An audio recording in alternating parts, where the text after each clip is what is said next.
Okey, Assalamualaikum warahmatullahi wabarakatuh dan selamat sejahtera kepada semua pelajar yang hadir dalam kelas cikgu pada pagi ini. Kita lihat punya attendance hari ini ada 13 orang. Okey, 13 orang daripada 28 atau 29 orang. So kita harap ada lagi penambahan rakan-rakan awak yang lain untuk join kelas pada pagi ini. Okey. So untuk pagi ini kita sambung perbincangan kita, cerita kita dalam bab yang kedua, sejarah tingkatan 3. Yang mana pada hari ini kita akan membincangkan dua subtopik, yang mana dua subtopik ini mempunyai perkaitan di antara satu sama lain, iaitu subtopik 2.3 dan juga subtopik 2.4. Yang mana 2.3 pada akhir pembelajaran nanti, cikgu harap awak akan dapat menjelaskan berkaitan dengan pembentukan negeri-negeri Selat. Dan juga untuk 2.4, cikgu harap awak akan dapat menjelaskan dan memahami berkaitan dengan sistem pentadbiran negeri-negeri Selat. So dia ada perkaitan di antara dua subtopik ini, iaitu berkaitan dengan pentadbiran negeri-negeri Selat. Bermula dengan sejarah pembentukan dia, kemudian kita cerita bagaimana dia punya sistem pentadbiran dia. Siapa yang mengetuai pentadbiran negeri-negeri Selat. Itulah yang kita akan bincang pada hari ini.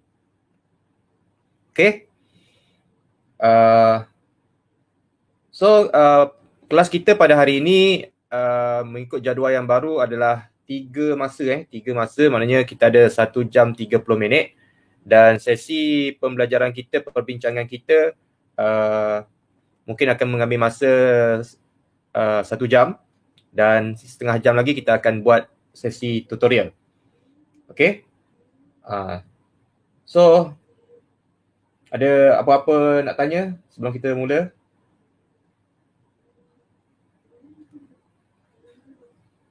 Tak ada. Jadi kita akan start dengan 2.3 2.3 berkaitan dengan pembentukan negeri-negeri Selat.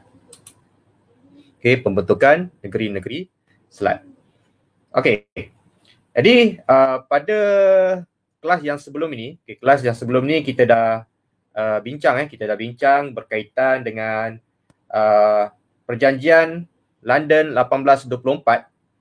Yang mana melalui perjanjian tersebut British dapat menguasai kawasan di Tanah Melayu, yang mana telah berlakunya pembahagian kuasa, pembahagian wilayah-wilayah mengikut kuasa barat, iaitu di antara British dan Belanda.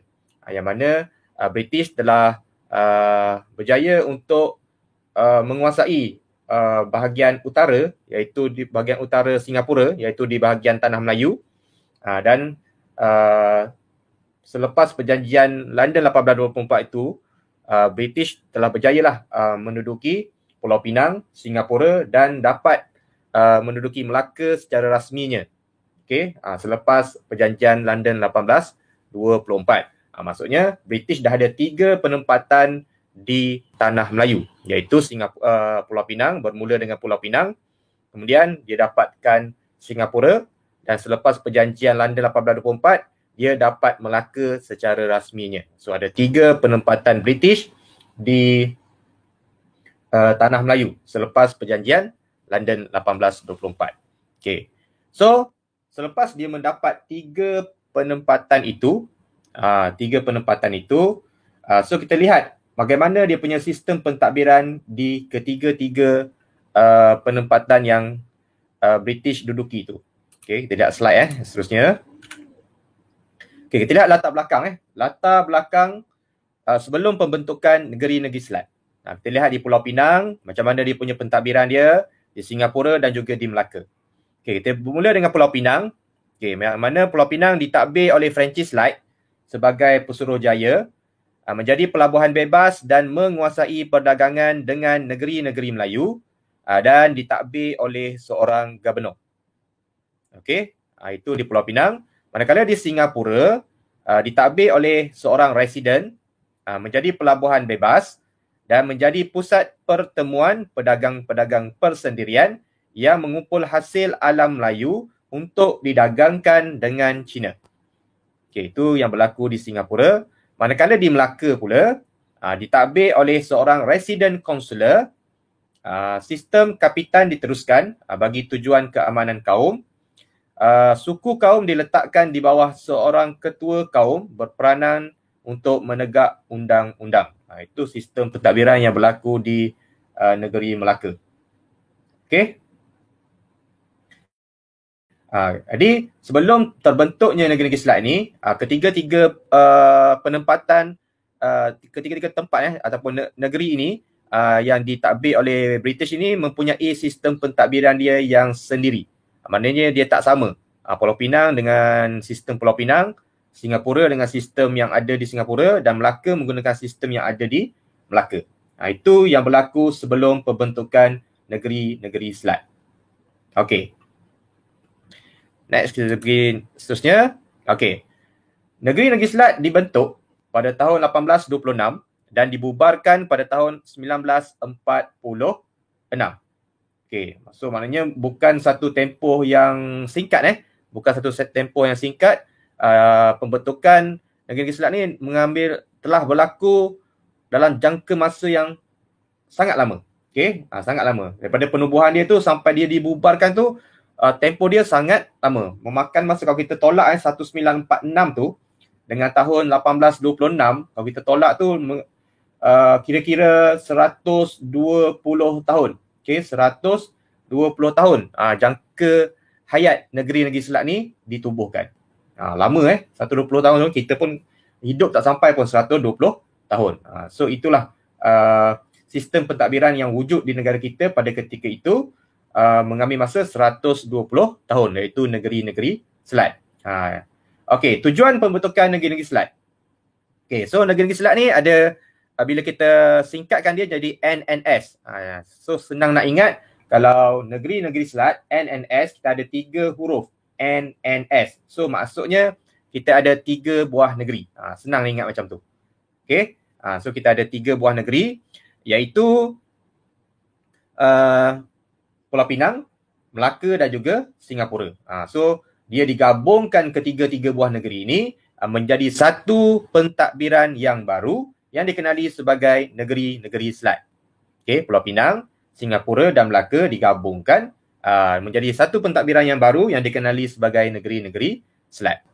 Okey, apa tujuan pembentukan negeri-negeri Selat? Okey, tujuan dia ada 2.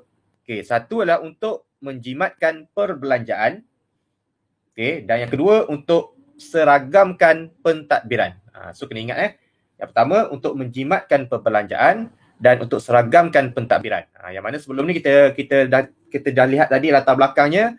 Pulau Pinang dia ada sistem pentadbiran dia sendiri, Melaka dia ada sistem pentadbiran dia sendiri, dan Singapura pun dia ada sistem pentadbiran dia sendiri. So lain-lain pentadbiran. So bila lain-lain pentadbiran, agak sukar untuk British kawal.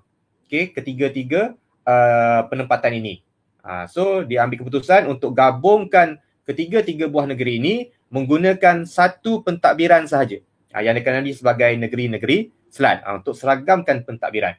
So bila dah seragam pentadbiran ini, perbelanjaan British pun agak boleh dijimatkan lah, sebab boleh disalurkan kepada satu pihak sahaja. Kalau tak sebelum ni kena salurkan kepada 3 pihak, Singapura, Melaka dan juga Pulau Pinang. So dia ada perbelanjaan dia sendiri.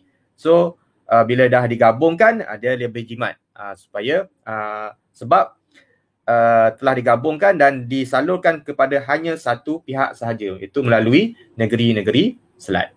Okay, so kalau kita lihat peta dalam slide tu, itulah penempatan dia yang warna pink tu. Itulah Pulau Pinang, Melaka dan juga Singapura. Yang kawasan lain belum lagi diduduki oleh British. Kita belum masuk lagi yang lain. So British sekarang ni telah menguasai 3 penempatan di Tanah Melayu, iaitu Pulau Pinang, Singapura dan juga Melaka. Dan mereka gabungkan menjadi sebuah pentadbiran yang dikenali sebagai negeri-negeri Selat. Okey, setakat ni ada apa-apa soalan? Silakan.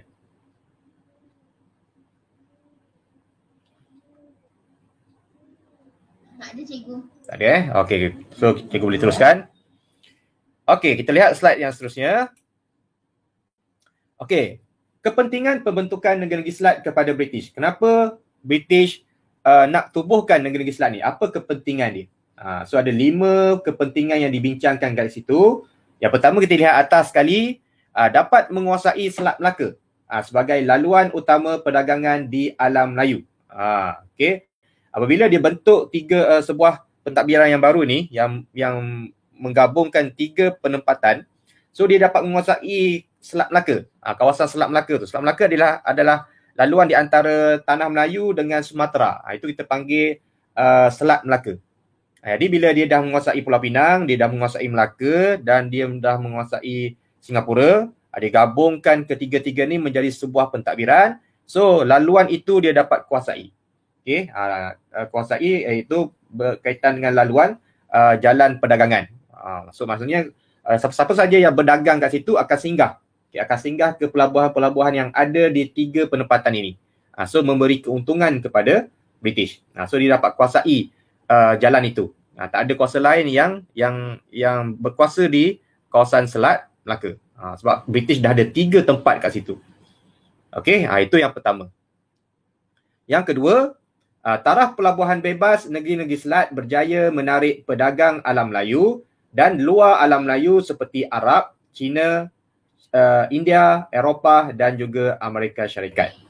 So taraf pelabuhan bebas yang ada di Singapura, yang ada di Melaka, yang ada di Pulau Pinang telah dapat menarik minat pedagang-pedagang daripada alam Melayu, daripada negara-negara sekitar alam Melayu dan juga daripada negara-negara luar seperti negara Arab, negara India, China, Eropah dan juga Amerika Syarikat untuk datang berdagang di ketiga-tiga pelabuhan bebas yang ada di negeri-negeri Selat. Okey, apa maksud taraf pelabuhan bebas? Maksudnya siapa saja boleh datang berdagang bebas tanpa dikenakan cukai dan sebagainya. So siapa-siapa sahaja boleh datang berdagang, termasuklah pedagang-pedagang persendirian. Dia ada pedagang-pedagang kecil yang persendirian yang datang nak jual barang dia pun boleh datang ke negeri-negeri Selat. Okey, itu yang kedua kepentingan dia. Yang ketiga, negeri-negeri Selat menjadi pusat pengumpulan hasil dari alam Melayu untuk menyaingi pelabuhan Belanda. Kalau sebelum ni kita belajar pelabuhan Belanda di Betawi telah menjadi pusat pengumpulan ataupun pusat pengumpulan hasil dan menjadi tumpuan pedagang-pedagang yang datang di kawasan alam Melayu. So dengan adanya negeri-negeri Selat ini, dia dapat menyaingi pelabuhan Belanda dan dapat mengumpul hasil-hasil daripada alam Melayu yang akan digunakan oleh pedagang-pedagang untuk pergi berdagang dengan negara China.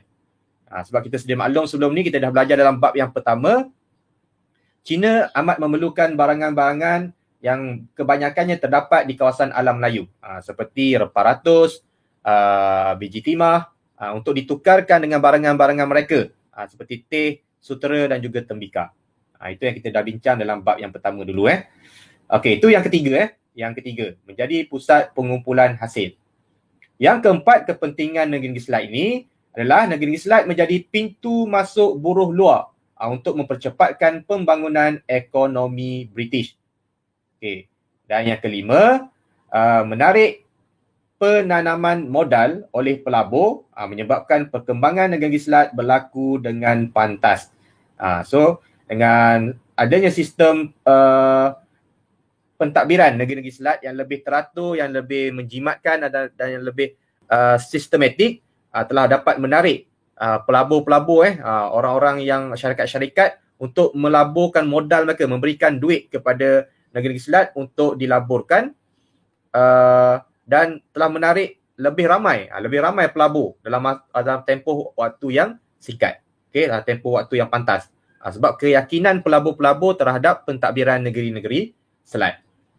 Itulah kepentingan pembentukan negeri Selat kepada British. Okey, ada soalan tak setakat ni?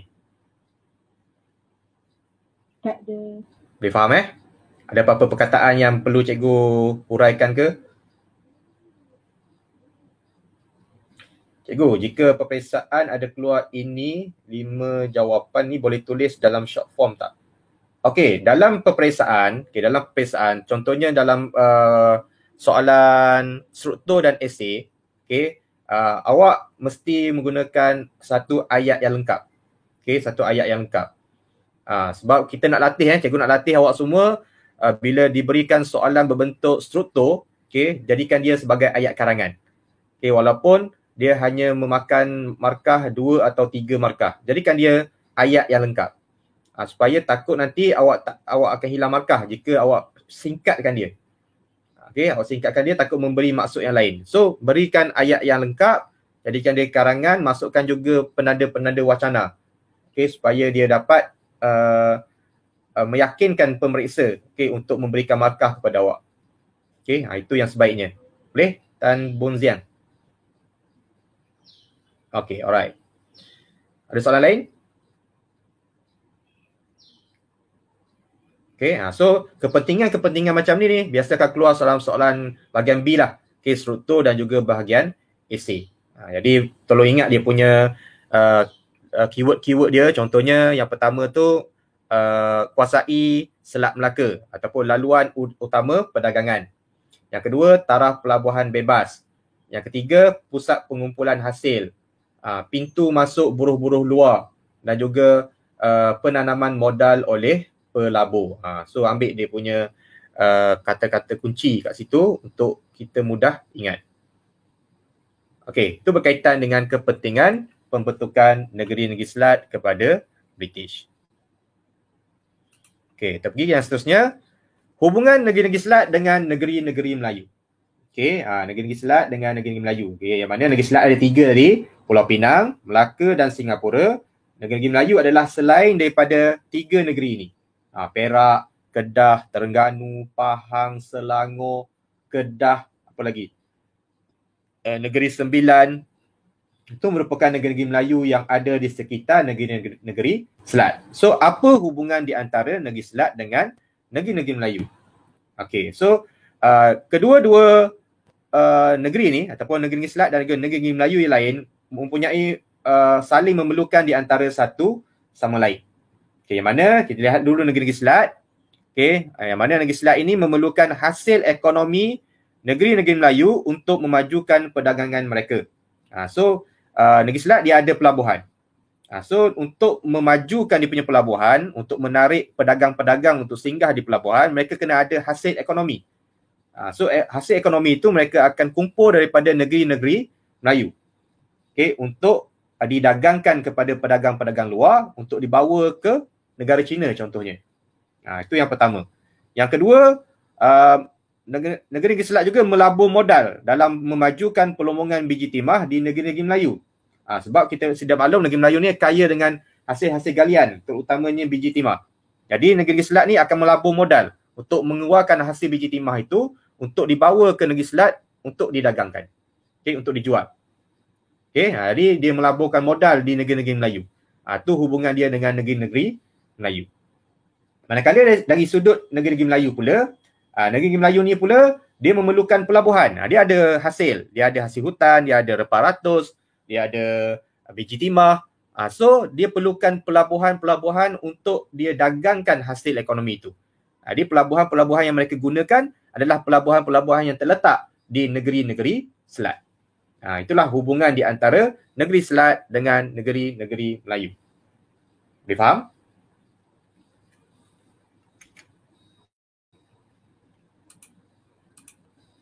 Ada apa-apa soalan tanya? Boleh faham kat sini? Okay, itu hubungannya. So, dia saling memerlukan di antara satu sama lain. Okay. Jadi, apakah kesan? Okay, last ini untuk 2.3, last untuk 2.3. Apakah kesan pembentukan negeri-negeri Selat? So, bila dia dibentuk negeri Selat tu, ada kesan dia. Lihat yang pertama, kesan dia adalah membolehkan British menguasai laluan perdagangan di antara China dan India. Itu yang pertama. Okay, membolehkan British menguasai laluan perdagangan di antara India dan China. Okay. Yang kedua, dapat mengukuhkan ekonomi negeri-negeri Melayu. So kesan dia kepada negeri Melayu mengukuhkan ekonomi negeri-negeri Melayu. Sebab mereka ada hasil dan mereka dapat jual hasil mereka. Bila dapat jual, dapatlah untung dia, dapatlah hasil dia kepada negeri-negeri Melayu dan dapat meningkatkan ekonomi negeri-negeri Melayu yang lain. Kesan yang ketiga, dapat menyaingi penguasaan Belanda di alam Melayu. Kalau sebelum ni kita lihat Belanda lebih berkuasa berbanding British dari segi ekonomi, dari segi kemajuan pelabuhan, terutamanya pelabuhan mereka di Betawi. Tapi dengan terbentuknya negeri Selat, telah dapat menyaingi penguasaan Belanda di kawasan alam Melayu. Itulah 3 kesan pembentukan negeri-negeri Selat. Ada soalan? Silakan kalau ada.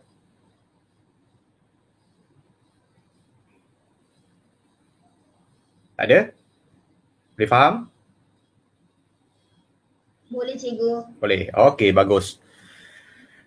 So itu berkaitan dengan subtopik 2.3 yang berkaitan dengan pembentukan negeri-negeri Selat. Jadi kita ulang balik, dalam subtopik yang ketiga ni kita dah belajar latar belakang 3 negeri, iaitu Pulau Pinang, Singapura dan juga Melaka sebelum terbentuknya negeri-negeri Selat. Kemudian kita dah bincang pembentukan negeri Selat ni disebabkan oleh apa, untuk apa kepentingan dia kepada British. Dan juga kita dah bincang juga hubungan negeri Selat dengan negeri-negeri Melayu, dan yang terakhir adalah kesan pembentukan negeri-negeri Selat ke atas negeri-negeri Melayu dan juga dari segi ekonomi dan persaingan dengan Belanda. Boleh faham so kalau boleh faham ini, kita try dengan 2 soalan objektif. Kita try dengan 2 soalan objektif. Ini soalan dia. Ada siapa-siapa nak try? Ada siapa-siapa nak try jawab? Silakan. Angkat tangan. Boleh angkat tangan. Raise hand.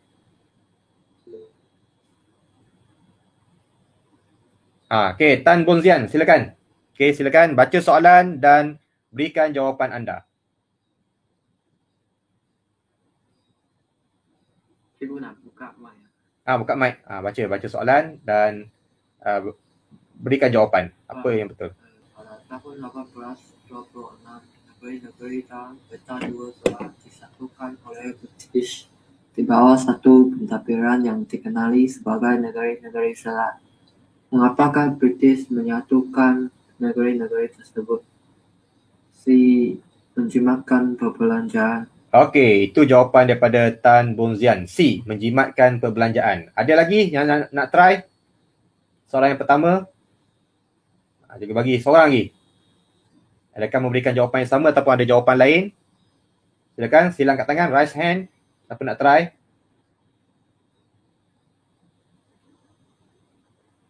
Ada 15 orang dalam ni.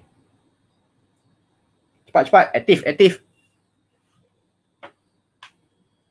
Cikgu perlukan seorang lagi. Ataupun cikgu panggil nama lah, senang Cikgu panggil nama. Siapa Kita lihat.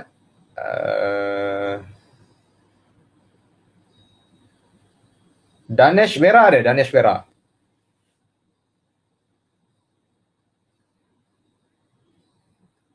Boleh Danesh Vera? Cuba. Soalan yang pertama. Tak ada respon. Kalau macam tu kita minta Janani. Janani untuk soalan yang pertama. Boleh try?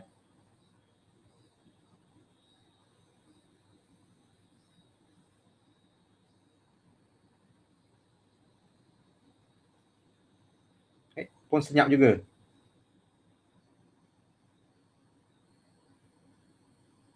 Tali sini. Ada tali sini? Tali sini ada? Boleh try.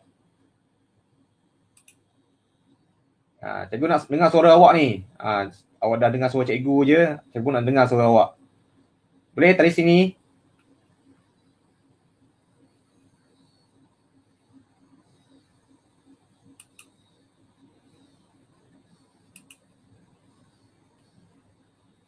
Cuba jangan takut.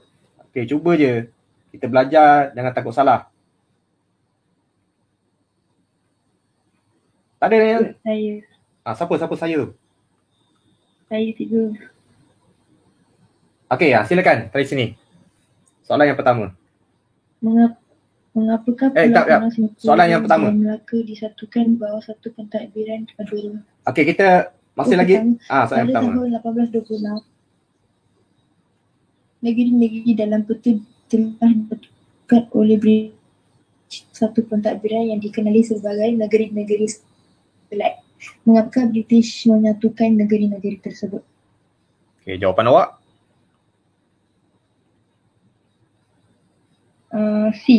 C, menjimatkan perbelanjaan. Okey, so kedua-duanya memberikan jawapan C. So kita lihat apa jawapan yang sebenar. Okey, so betul jawapan dia adalah C. Okey, itu soalan yang pertama. Dia awak faham lah. Sebab apa British menubuhkan negeri selat? Ada dua tadi ada dua sebab. Dan salah satunya adalah menjimatkan perbelanjaan. Okey, soalan yang kedua. Kita lihat soalan yang kedua.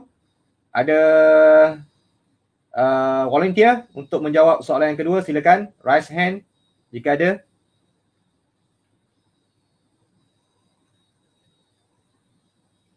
Silakan. Jangan malu-malu. Stay aktif. Okey, cuba ni tak semestinya kita kena betul. Kita cuba jawab. Kalau salah kita boleh bincang. Okey. So jangan takut untuk salah bila kita belajar. Salah tu perkara yang biasa. So daripada salah lah kita betulkan menjadi betul. Okey, kita belajar daripada kesilapan. So silakan siapa-siapa nak try.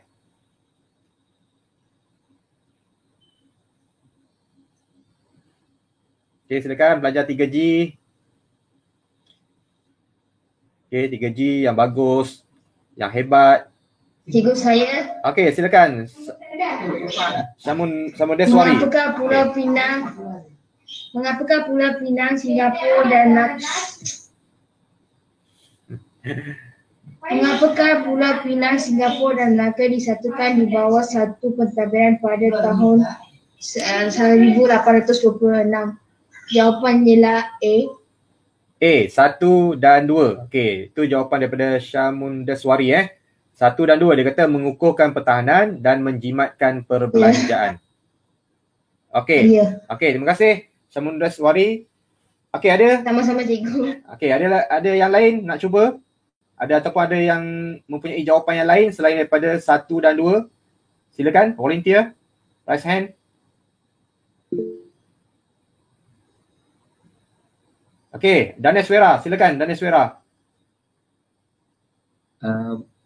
Mengapakah Pulau Pinang, Singapura dan Melaka disatukan di bawah satu pentadbiran pada tahun 1826? Jawapan D, cikgu. D, 3 dan 4 3 dan 4. Okey, menyeragamkan pentadbiran dan mengamalkan perkongsian pakar. Okey, itu jawapan daripada Daneswara. Terima kasih Daneswara. Okey, ada lagi tak jawapan lain? Tadi kita ada 1 dan 2, kita dah ada 3 dan 4. Okey, ada satu lagi tak? Ada kita perlukan ataupun kita bagi peluang kepada seorang lagi untuk memberikan jawapan kalau ada jawapan yang lain. Silakan. Voice. Saya guna voice. Kita dua hala. Bawa semangat sikit belajar.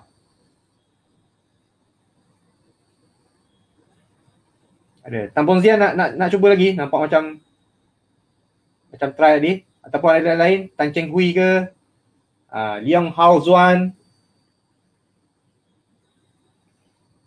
Oh Yiping. Jesslyn Sam. Ramai lagi ni.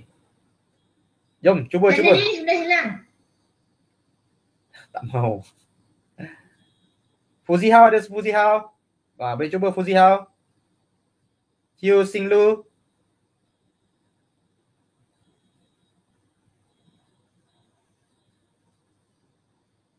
Tak ada mungkin segan lagi Okay, segan. Jangan segan tau, jangan malu. Kita belajar, kita kena buang sikit sifat malu tu. Malu kita kena malu yang bertempat.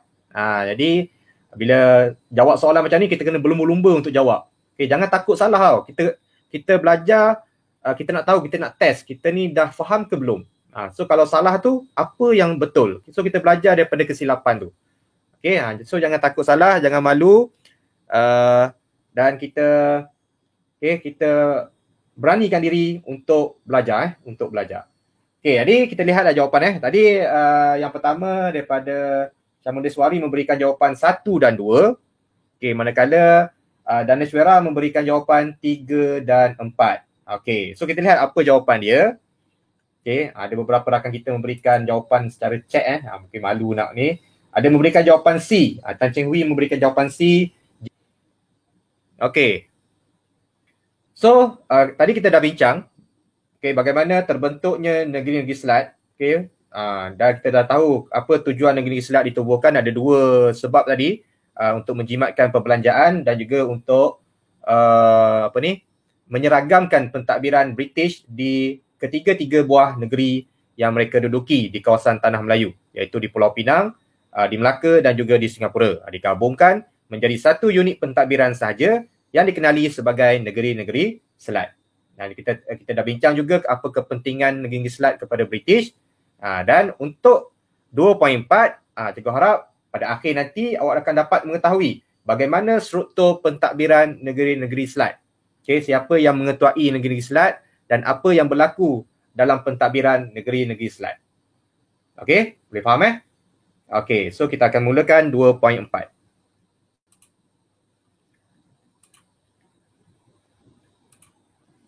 Okay, so kita lihat slide yang dipaparkan. Okay, ini adalah struktur pentadbiran negeri-negeri Selat yang mana mengalami perubahan pentadbiran sejak penubuhan mereka pada tahun 1826. So pentadbiran negeri Selat ni ada banyak fasa. Okay, ada beberapa fasa pentadbiran dia. Yang mana pada mulanya diletakkan di bawah SHTI di India. Selepas SHTI dibubarkan, pentadbiran NNS diletakkan di bawah pejabat British di India. So kita lihat carta yang di sebelah kanan tu, di bawah SHTI iaitu bermula pada tahun 1826 sehingga tahun 1857, negeri Selat ini diketuai oleh seorang gubernur. Itu ketua dia pada peringkat awalnya. Dan dibantu oleh residen konsular. Dan Pulau Pinang menjadi pusat pentadbiran yang pertama. Dan pada tahun 1832, barulah pusat pentadbiran itu dipindahkan ke Singapura. Okay, so kalau lihat carta organisasi bawah tu, ketua dia adalah gubernur dan dibantu oleh residen konsular yang diletakkan di setiap negeri. So maksudnya ada 3 residen konsular. Satu di Pulau Pinang, satu di Singapura dan satu lagi di Melaka. Okay, itu yang pertama. Okay, fasa yang pertama. Kemudian fasa yang kedua, pentadbiran negeri Selat ni diletakkan di bawah pejabat India. Pejabat India. Pada tahun 1858 sehinggalah tahun 1867. Okey, sehinggalah tahun 1867. Yang mana diketuai oleh seorang Gubernur Jeneral British di India, dan undang-undang British dikuatkuasakan di negeri-negeri Selat. Lihat dia punya carta organisasi dia. Kalau sebelum ni hanya gubernur yang menjadi kuasa. Okey. Dan untuk pentadbiran di bawah pejabat India ni, yang berkuasa atas sekali adalah Gubernur Jeneral British yang berada di India, dan juga barulah dibantu oleh Gubernur Negeri Selat, dan di bawahnya barulah residen konsular di setiap negeri, Pulau Pinang, Singapura dan juga Melaka. Okey, setakat ni ada apa-apa soalan? So awak lihat awak cuba lihat pada slide tu, lihat bandingkan apa persamaan dan perbezaan di antara kedua-duanya. Okey, ada apa-apa soalan? Silakan.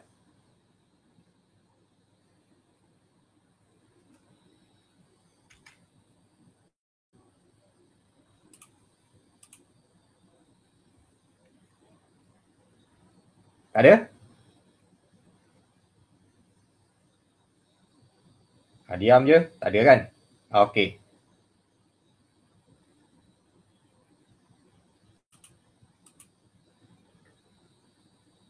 Okey, so kita teruskan Kita teruskan kepada yang seterusnya.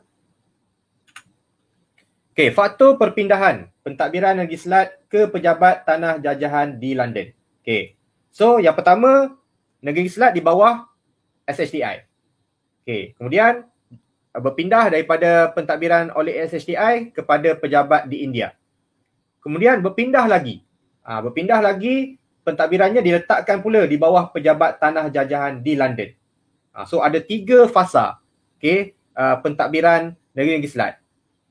SHDI, pejabat di India, kemudian pindah ke pejabat tanah jajahan di London. Kenapa dipindahkan? Okey, kenapa dipindahkan pentadbiran Negeri Selat ke pejabat tanah jajahan di London? Itu persoalan dia. Apa faktor? Apa sebab? Okey, perpindahan pentadbiran Negeri Selat ke pejabat tanah jajahan di London. Itu persoalan dia. Okey. So, yang pertama kita lihat faktor yang pertama, sebab yang pertama adalah kerana tiada wakil negeri-negeri Selat dalam Majlis Perundangan India yang meluluskan undang-undang bagi negeri-negeri Selat. Okey, maksudnya semasa negeri Selat di bawah pentadbiran British di India, pentadbiran pejabat di India, tidak ada wakil yang dipanggil, yang diletakkan dalam Majlis Perundangan India untuk meluluskan undang-undang yang diguna pakai di negeri-negeri Selat. Maksudnya undang-undang itu dibuat oleh mereka yang ada di India aja. Dia tak panggil pun wakil-wakil British yang ada di negeri-negeri Selat untuk membincangkan undang-undang. Itu yang pertama. So menimbulkan ketidakpuasan hati oleh pegawai-pegawai, terutamanya residen-residen konsular contohnya yang berada di setiap negeri, tak dipanggil. So menimbulkan ketidakpuasan hati di kalangan mereka. Okey, itu yang pertama. Yang kedua, pejabat India mahu menjadikan mata wang rupi India sebagai mata wang rasmi negeri-negeri Selat, menggantikan dolar Sepanyol. Menggantikan dolar Sepanyol. Itu menimbulkan kemarahan, terutamanya di kalangan pedagang-pedagang yang berdagang, yang sebelum ni ramai yang berdagang di negeri-negeri Selat. Sebab sebelum ni mereka menggunakan mata wang Sepanyol, dolar Sepanyol sebagai mata wang rasmi dalam urusan perdagangan. Tapi tiba-tiba pejabat India mahu menjadikan mata wang rupi pula, mata wang India sebagai mata wang rasmi di negeri-negeri Selat. So itu menimbulkan keresahan ataupun kesusahan lah kepada para pedagang yang datang berdagang di negeri-negeri Selat. Itu yang kedua. Okey, yang ketiga, kita lihat yang ketiga, pejabat India gagal untuk mengawal masalah rompakan terhadap kapal-kapal dagang dan pertelingkahan kongsi gelap China di negeri-negeri Selat. Pejabat bila semasa pemerintahan ataupun pentadbiran negeri Selat di bawah pejabat India juga, mereka gagal untuk kawal segala masalah-masalah rompakan terhadap kapal-kapal dagang. Mereka tak dapat settle, tak dapat selesaikan. Dan juga berlakunya pertelingkahan, pergaduhan antara kumpulan-kumpulan kongsi gelap China di kawasan negeri-negeri Selat pun mereka tak boleh selesaikan.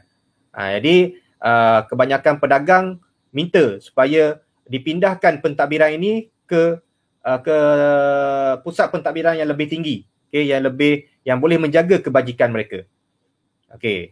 Yang keempat, faktor dia ialah negeri-negeri Selat menjadi tempat buangan banduan yang menjejaskan imej negeri Selat sebagai pusat perdagangan.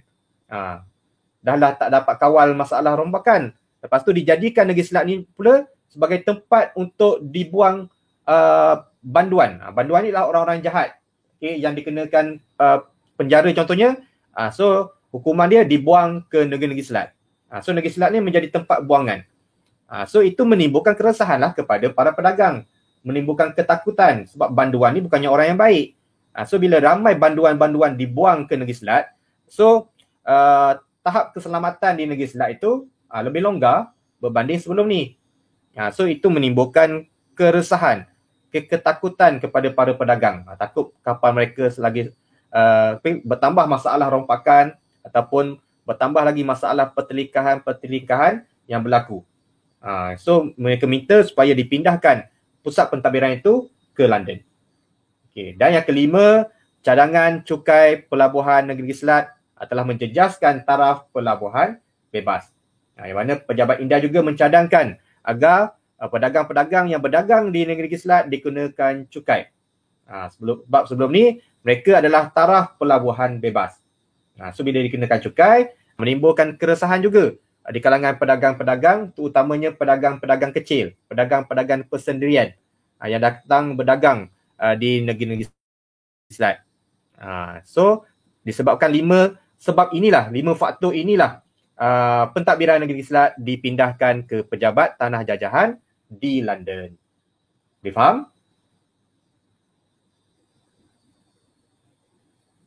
Senyap je, boleh faham semua? Ada apa-apa nak tanya silakan. Boleh cikgu. Okay, boleh faham semua Okay, so 5 perkara. So faktor-faktor yang macam ni, okay, bila ada soalan ataupun ada isi yang panjang macam ni, biasanya akan soalan-soalannya biasa keluar di soalan esei. Okay, di soalan esei. Jadi standby So awak cuba cari apa keyword-keyword yang boleh awak mudah untuk ingat di setiap faktor-faktor ini. Contohnya yang pertama tadi, tiada wakil negeri Selat. Itu awak highlight kan. Boleh dijadikan dia sebagai keyword awak ataupun kata kunci. Kata kunci untuk senang ingat. Yang kedua tadi, mata wang rupi. Okay, ambil yang itu. Yang ketiga, gagal mengawal masalah rompakan. Okay, ataupun awak ambil masalah rompakan pertelingkahan kongsi gelap. 2 kat situ.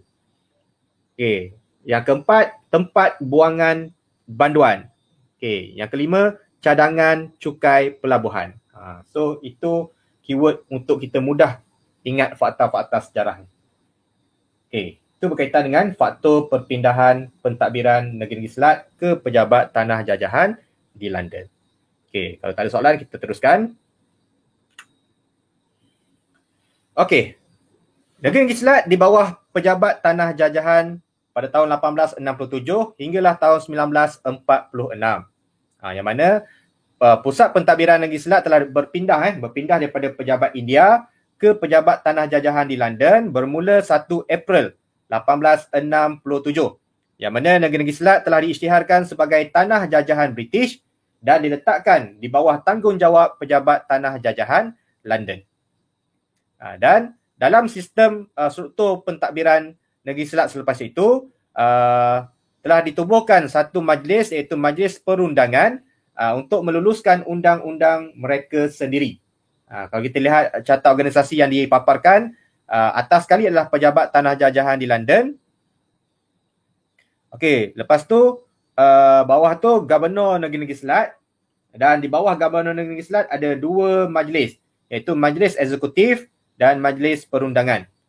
Majlis Eksekutif adalah untuk menguruskan hal pentadbiran, manakala Majlis Perundangan adalah untuk menggubal undang-undang. Itu adalah struktur pentadbiran setelah dipindahkan pentadbirannya ke London. Okay, ada soalan nak tanya kat sini? So ada 2 majlis ingat 2 majlis tu. Satu majlis eksekutif, iaitu yang berkaitan dengan pentadbiran, ada presiden, kaunselor dan sebagainya. Satu lagi majlis perundangan yang dikhaskan untuk menggubal undang-undang negeri-negeri Selat. Okay, so ada 2 majlis kat situ. So tolong ingatlah 2 majlis ni.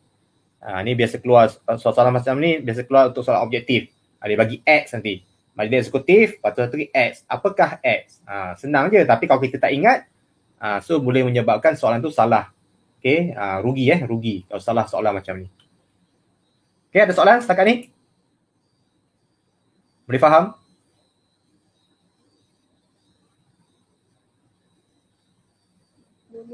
Okay, boleh. Alright, okay, so habis bahagian 2.4. Sikit je. Okay, sikit je 2.4. Okay, jadi dalam 2.4 juga rumuskan semula apa yang kita bincang tadi. Yang pertama sekali kita bincang sistem pentadbiran negeri-negeri Selat yang mana ada beberapa fasa. Bermula dengan fasa pentadbiran di bawah SHTI, kemudian berpindah ke pejabat India, pejabat British di India, kemudian berpindah pula ke pejabat tanah jajahan di London. Dan kita bincang juga sebab-sebab ataupun faktor-faktor pentadbiran negeri Selat ni dipindahkan ke London. Okay, ada 5 faktor tadi kita dah bincang. Dan last kali ini kita bincang bagaimana struktur pentadbiran negeri Selat selepas dipindahkan ke London. Yang mana mereka telah ada 2 majlis, iaitu Majlis Eksekutif dan Majlis Perundangan, dan diketuai oleh pejabat tanah jajahan di London. Ketua untuk Negeri Selat tetap dengan jawatan Gubernur Negeri Selat. Dia tak ada perubahan lain. Cuma ketua di atas dia je berubah. Kalau di India, Gubernur General yang berada di India, bila dipindahkan ke London, dia di bawah tanggungjawab pejabat tanah jajahan London. Ketua yang menguasai, yang menguruskan Negeri Selat, masih sama jawatan dia, Gubernur. Okay, Negeri Selat. Okay, boleh faham Okay, so sebagai kesimpulannya, okay, dalam bab yang kedua, ni kesimpulan untuk bab yang kedua, pembentukan Negeri Selat memberikan pengajaran yang penting kepada kita semua tentang kepentingan perancangan yang strategi dan juga fikiran yang strategik untuk melaksanakan sesuatu tugasan. Dia memberi pengajaran kepada kita untuk melaksanakan apa-apa yang kita nak buat, kita mesti ada perancangan. Kita mesti ada suatu perancangan yang strategik dalam melaksanakan apa-apa tugasan yang kita dapat. Yang kedua, dalam mempertahankan negara daripada serangan musuh dalam pelbagai bentuk, kita perlu sentiasa cakna. Cakna ni peka dengan perancangan strategik kuasa-kuasa asing. Kita lihat banyak kuasa asing cuba mempunyai hubungan dengan kita, tapi kita kena berhati-hati. Jangan terlalu selesa dengan apa yang mereka cuba buat dengan negara kita. Yang ketiga, perancangan strategik mendepani musuh negara hanya mampu dicapai dengan adanya sikap kerjasama dan permuafakatan di antara satu sama lain sesama warga negara kita. So apa yang penting dalam negara kita adalah sikap kerjasama, muafakat, apa lagi, tolak ansur yang membawa kepada kekuatan negara. So kita janganlah berpecah. Nak-nak kita ni rakyat yang berbilang kaum, rakyat yang majmuk. So kita perlukan satu ikatan kerjasama, muafakat yang sangat kukuh untuk memperkuatkan lagi negara kita daripada serangan musuh-musuh yang cuba untuk masuk ke negara kita. Iktibar untuk diri dan keluarga, kita hendaklah bijak dalam menyusun strategi mencapai cita-cita pada masa hadapan. Untuk diri kita lah, untuk diri awak semua, untuk kita mencapai cita-cita kita, kita kena bijak untuk menguruskan diri kita. Bijak untuk menguruskan strategi, menyusun strategi macam mana kita nak berjaya dalam hidup kita. Dan iktibar kepada negara, dalam era dunia tanpa sepadan pada hari ini, pihak musuh sentiasa cuba mencari idea untuk mencerobohi negara kita. Oleh itu, kita hendaklah sentiasa berwaspada dengan tindakan musuh yang secara sembunyi-sembunyi cuba menggugat kedaulatan negara kita. Zaman sekarang bukan sahaja dia tak lagi menggunakan serangan-serangan fizikal, peperangan dan sebagainya. Mereka masuk melalui saluran-saluran yang lain, melalui ekonomi, melalui hiburan, melalui sosio budaya kita. Nak mengubah kita supaya mengikut budaya mereka. Itu pun salah satu pencerobohan. Pencerobohan dari segi minda, dari segi budaya. Itu adalah nilai yang kita pelajari daripada bab yang kedua. So tamatlah kita bab yang kedua.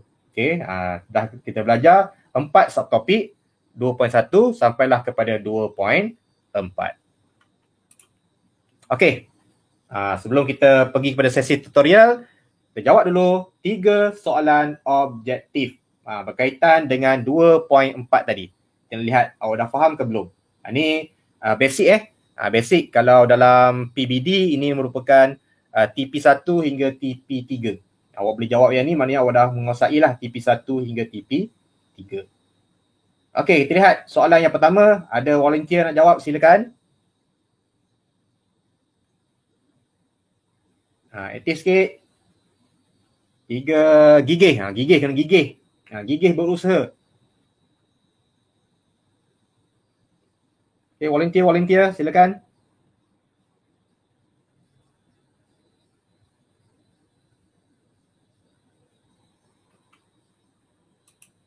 Come on, 3G. Ayo, beranikan diri. Ada nak cuba? Janani, nak cuba Janani? Tan Bonzian, tak apa, Tan Bonzian lagi. Silakan Tan Bonzian. Nanti cikgu. Nak fikir dulu. Boleh.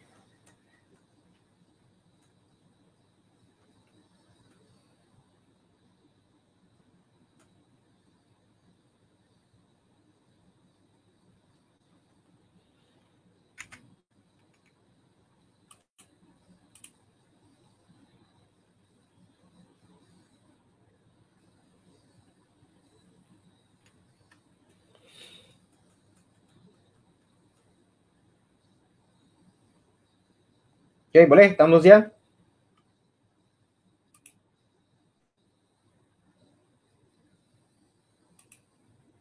Okay, yang lain pun. Okay, respon please. Kita nak pelibatan daripada awak semua. Kita nak lihat siapa yang aktif. Yang aktif, yang kenal, cikgu kenal, senang sikit. Okay, senang sikit untuk kita bincang, kita berhubung. Nanti kalau cikgu nak bagi markah pun, cikgu, oh ini selalu jawab soalan cikgu ni. Kan seronok tu. So kita senang untuk dapat markah-markah dari segi attitude dan sebagainya. Okay, respon. Jangan malu, jangan segan, jangan takut untuk salah. Okay, cuba untuk menjawab. Kita nak test, kita dah faham ke belum? Kalau kita jawab tu betul, mungkin kita dah faham lah. Kalau kita jawab salah, kita dapat belajar. Okay, apa jawapan yang betul, kenapa salah dan apa jawapan yang betul. Supaya lain kali kita tak salah lagi. Itu cara dia. Kenapa Janah ni?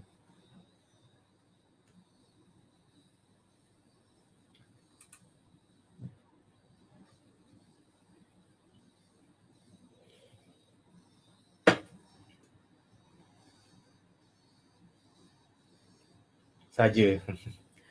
Okey, cepat. Janani lah jawab. Daripada saja je. Nak dengar suara Janani pula.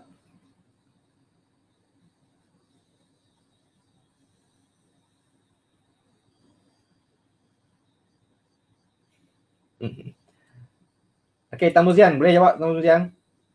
Soalan yang pertama. Okey, silakan. Kita ada beberapa minit lagi sebelum kita masuk. Okey, silakan. Bagaimanakah British mengatasi kelemahan sistem pelaporan tindak lanjut selat pada 1 April 1867? B. Melantik Governor General. Okey, B. Melantik Governor General. Okey, itu jawapan daripada Tan Muzian. Okey, terima kasih Tan Muzian. Okey. Dia kata bagaimana British mengatasi kelemahan sistem pentadbiran di negeri-negeri Selat pada 1 April 1867. Maknanya pada 1 April 1867 tu, apa yang berlaku kepada negeri Selat? Itu maksud dia. Pada 1 April 1867, apa yang berlaku di negeri-negeri Selat? Okey, jawapan Bunzian B melantik Governor General. Ada jawapan lain? Siapa-siapa yang lain? Kalau malu untuk bercakap, boleh nyatakan jawapan di ruangan komen. Kali ini cikgu bagi peluang lah di ruangan komen. Apa jawapan yang awak rasa tepat untuk soalan yang pertama? Silakan. Ramai lagi ni, ada 14 orang ni. Okay, bagi je jawapan awak di ruangan komen. Kalau malu, kalau nak cakap silakan. Cikgu open. Okay, cikgu open untuk soalan yang pertama. Cepat, 1 minit untuk soalan yang pertama. Respon please.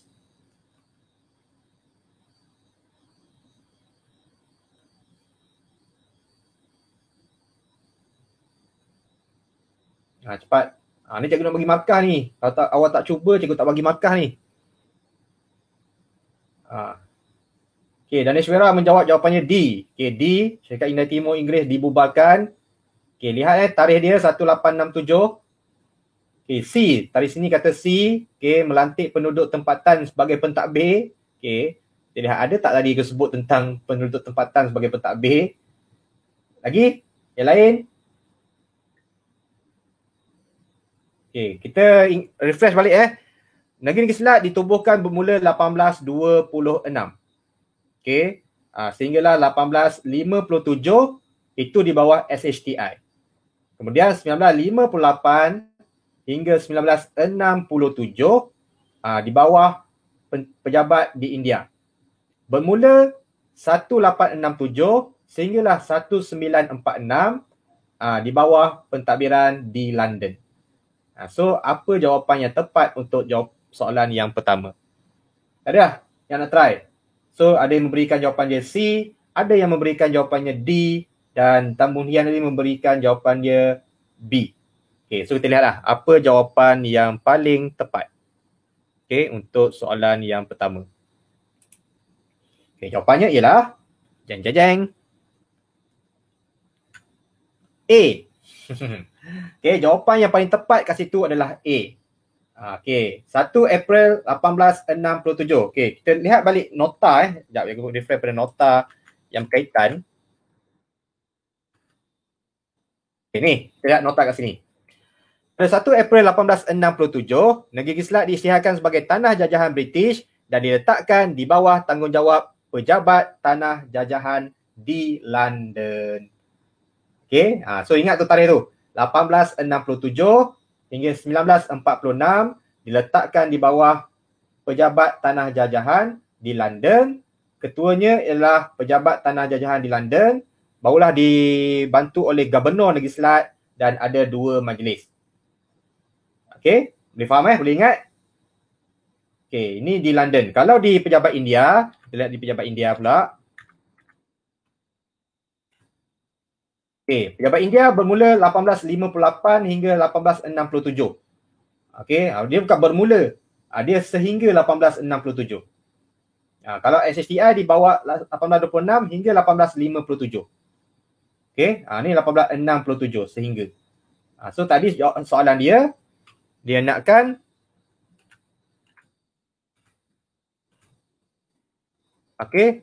pada 1 April 1867 itu bermulanya pemerintahan NNS di bawah pejabat tanah jajahan di London. Boleh faham? Soalan yang pertama. Boleh ingat Itu jawapan untuk soalan yang pertama. Okey, nombor 2. Siapa nak try ni? Silakan. Okey. Janani, silakan Janani. Apakah peranan Majlis Eksekutif dalam pentadbiran negeri-negeri Selat? B. Menguruskan pentadbiran. Menguruskan pentadbiran. Okey, ada jawapan lain? Boleh komen boleh komen. Siapa-siapa yang segan nak bercakap boleh komen. Okey, Jia Hui Yu. Okey, menjawab jawapan B untuk yang kedua. Lagi? Cepat-cepat. Saya nak tengok nama-nama biar keluar ramai sikit. Lain? Ada selain daripada B jawapan dia? So kita ada 2 majlis tadi Majlis Eksekutif dan Majlis Perundangan. So jangan bertukar dia punya peranan dua-dua tu Jangan bertukar. Janani memberikan jawapan dia menguruskan pentadbiran B. Siapa lagi? Jia Hui Yu pun memberikan B. Tan Boon Zian pun memberikan jawapan dia B. Dari sini pun memberikan jawapan dia D Dari sini memberikan jawapan dia D. Melindungi Gubernur Jeneral. Ada tak tadi disebut melindungi Gubernur Jeneral dalam Majlis Eksekutif? Okey, lagi? Ini je ke yang ada dalam kelas cikgu?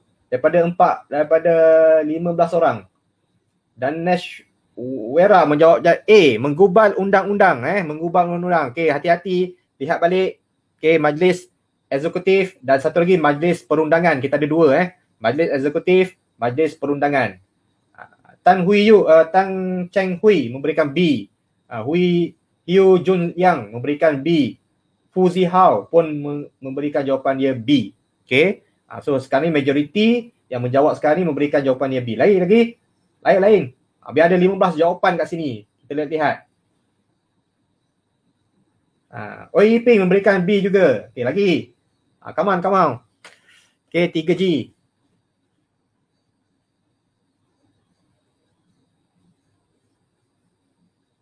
Okey, seorang lagi. Cepat. Chiu Sin Lu memberikan jawapan dia B. Okey. So, majoriti kat sini memberikan jawapan dia B, menguruskan pentadbiran. Okey, so kita lihat apa jawapan yang diberikan. Apa jawapan yang sebenar? Jawapannya ialah B. Okey, tahniah kepada yang menjawab jawapan dia B. Betul menguruskan pentadbiran. Okey, Daneshwara, yang A tu menggubal undang-undang, itu adalah Majlis Perundangan. Ingat Daneshwara? Senang je. Perundangan ada undang-undang. So jawapannya pun mesti ada undang-undang. Okey. D memang tak ada disebutkan langsung dalam perbincangan kita tadi. D melindungi Gubernur Jeneral tak ada. Tadi sini. So itu memang keluar daripada fungsi Majlis Eksekutif dan juga Majlis Perundangan. Kita ada 2 je. Eksekutif adalah berkaitan dengan pentadbiran. Okey. Perundangan, undang-undang. Itu je.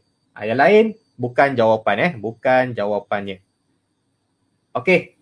C. Last soalan C. Soalan nombor 3 last. Sebelum kita buat tutorial.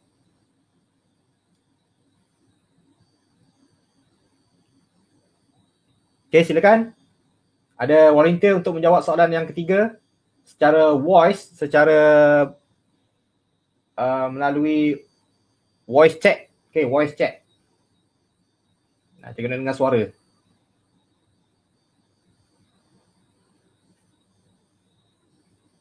Okey, cikgu bacakan soalan dia. Apakah cadangan pejabat pentadbiran negeri-negeri Selat sehingga membawa kepada perpindahan ke ibu pejabat di London? Ini yang 5 perkara tadi. 5 perkara tadi. So antara 5 tu mana jawapan yang ada kat sini yang paling tepat? D. Donkey. D. Donkey. Okey, siapa bagi jawapan ni? Janani. Janani memberikan jawapannya D. 3 dan 4 3 dan 4. Okey, yang lain? Yang lain apa jawapan dia? Okey. Komen. Okey, komen. Baca satu-satu, 1 apa, 2 apa, 3, 4. Okey, so apa? Pilih 2. Sebab dia nak 2 sahaja. Sama ada 1 dan 2 ataupun 1 dan 4, 2 dan 3 ataupun 3 dan 4. Okey, silakan.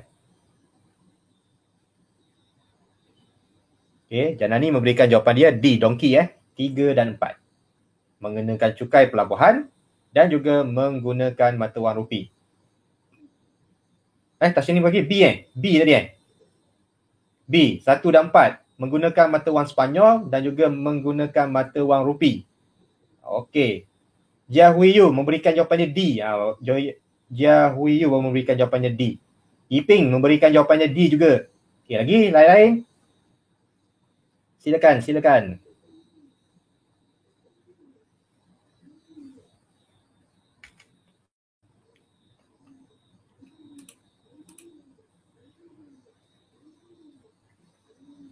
Tan Cheng Hui memberikan jawapannya B. Okey, B. D. B ke D? D Saya ambil yang last Okey, D juga. Donkey. Okey, memberikan jawapannya D. Hyo Jun Yang memberikan D. Okey, D juga. Okey, dua orang lagi. Aku perlukan respon daripada 2 orang lagi. Siapa? Volunteer. Berikan jawapan dia. Komen saja. Kalau malu nak bercakap, komen saja. Fuziha memberikan D, Dennis Wera pun memberikan jawapannya D. Okay, so majoriti kat sini memberikan jawapannya D dan ada yang memberikan jawapannya B, boy. So ada donkey dan ada jawapan boy. So kita lihat apa jawapan yang paling tepat. So rujuk balik 5 perkara tadi, 5 faktor kenapa dipindahkan pentadbiran Negeri Selat ke London. Okay, so antara jawapan yang tepatnya adalah D, 3 dan 4. Iaitu mengenakan cukai pelabuhan. Yang faktor yang kelima tadi, kita lihat. Faktor yang kelima tadi, mengenakan cukai pelabuhan. Dan yang keempat, menggunakan mata wang rupi. Sebab tu dipindahkan. Sebab pedagang tak nak tukar. Kalau sebelum ni mereka menggunakan dolar Sepanyol. Tapi pejabat India tukar nak gunakan mata wang rupi sebagai mata wang rasmi negeri Selat. Itu faktor kenapa dipindahkan ke London. Dan juga mengenakan cukai pelabuhan. Kalau sebelum ni, taraf pelabuhan di Negeri Selat adalah taraf pelabuhan bebas. Tak ada cukai. So sekarang ni pejabat India nak kenakan cukai. Itu menimbulkan kemarahan ketidakpuasan hati di kalangan pedagang. So jawapannya adalah 3 dan 4. 1, 2 tu tak tepat lah. Okay, tak betul. Boleh? Boleh faham? Faham. Okay, so untuk sesi yang pertama, kita stop kat sini. Okay, untuk 2.3 dan 2.4 kita tamatkan untuk bab yang kedua. Dan nanti sesi tutorial juga akan bagikan soalan-soalan termasuk soalan ini. Okay, awak jawab dalam buku. Dalam buku tu nanti awak just bagilah bentuk gambar nanti bentuk gambar. Okay, awak just salin soalan dan ambil jawapan yang betul je. Okay, apa yang awak rasa jawapan yang betul saja. Tak perlu ambil semua jawapan. Okay, nanti ada soalan esei juga dan ada soalan struktur. Okay, dan juga akan bagi nota yang kita bincang ni pun dalam grup Telegram untuk sebagai rujukan awak semua. Faham Dan seperti biasa dah siap. Okay, buatlah tempoh setengah jam. Dah siap. Hantar ke link yang cikgu akan berikan. Okay, boleh faham? Okay, kalau boleh faham, cikgu rasa itu saja untuk sesi kelas kita pada hari ini berkaitan dengan 2.3 dan 2.4. So, kita jumpa di Telegram. Sekian saja. Assalamualaikum warahmatullahi wabarakatuh dan terima kasih. Okay, bye-bye. Terima kasih, cikgu. Okay, sama-sama. Terima kasih cikgu. Sama. Oh, baru berani pakai suara. Terima kasih baru berani. Okay. Bye cikgu. Okay, bye-bye. Okay, thank you semua. Welcome cikgu.